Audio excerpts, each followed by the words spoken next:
Hey everybody, it's Herb Kohler coming to you from New York or Knoxville, and I'm just here to share the good news and the bad news update about my garden. So it's been a very interesting month in April because we have had anywhere from 33-degree weather up to 80-degree weather within the same week. So my poor plants, they haven't known what to do. Um, we've had uh, uh, a hailstorm earlier in the month that totally beat up my potato plants. And then the seedlings are doing great. But now, just the other day, I came out and apparently the groundhog in my backyard loves my sunchoke plants. I grew sunchokes back in New York, and nothing touched them in New York. I had an entire family of rabbits living in my garden, and they never had anything to do with my sunchoke plants. But for some reason here, I think it's the groundhog, or maybe it is the rabbits here, they just seem to love my sunchokes. So as they have been coming up, they've been getting gnawed down. So yesterday, I had to, last night I put in some basic fencing material because now I have to play T-fence and keep these animals out of my garden. So I'm going to take you through the good news and the bad news, show you kind of how everything's looking. Um, all right, so what is doing good is the seedlings. So the seedlings, the ones that are really taking off, those are the scarlet runner beans, and they're getting pretty big.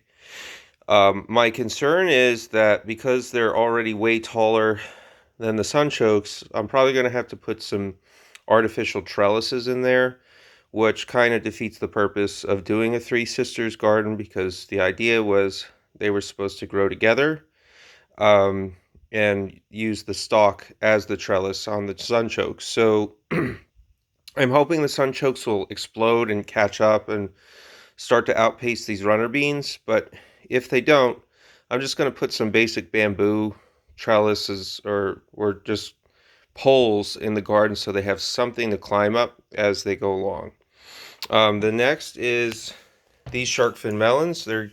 They are coming in pretty strong. This one is bigger than my thumb, so those are looking healthy. And then we have 3 out of 4 with the tree kale. I mean the walking stick kale.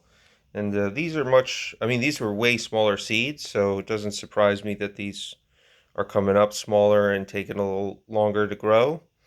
But they are looking okay so far. So that's good news. That's all the good news. Um, then we're going to walk out to my garden. Okay. Okay, what else is good news out here? Well, my walking onions are doing very good. They have got very tall. Would not surprise me within the next month or so if we start seeing some bulbils at top. These were those grocery onions that I planted. They haven't done very much except one made a flower, so I might just pull these out and use that pot for something that's more productive. My potatoes got beat up really bad from the hailstorm. All the leaves basically died off, and so now they're just recovering. They're just getting back to where they were. You can see this. This is old growth where the old leaves died, and now there's new leaves coming out here. This one's looking very strong. So I was very worried when it first happened because I didn't know if the potatoes underneath the dirt were dead too, or if it was just the leaves. So I'm hoping my sunchokes make the same type of recovery and bounce back. I have some sunchokes that are intact, which is good. That one's looking okay. That one's looking okay.